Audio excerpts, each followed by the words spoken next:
Press ক্লাবে শিক্ষকদের কর্মসূচিতে পুলিশি বাধায় শহীদ মিনারে রাতভর অবস্থান। আজ থেকে সারা দেশে কর্মবিরতি। নির্বাচনে পরিবার থেকে 2 আসনে মনোনয়ন চান বিএনপির প্রভাবশালীরা। যোগ্যতা প্রমাণে মরিয়া নতুনরা।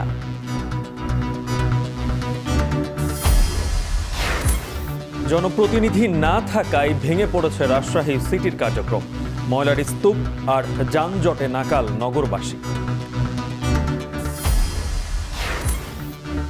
এবং পটুয়াখালীতে অতিবৃষ্টি ও তাপ প্রবাহে নষ্ট হচ্ছে কৃষকের ফসল। দুর্যোগ মোকাবেলায় সমন্বিত উদ্যোগের তাগিদ।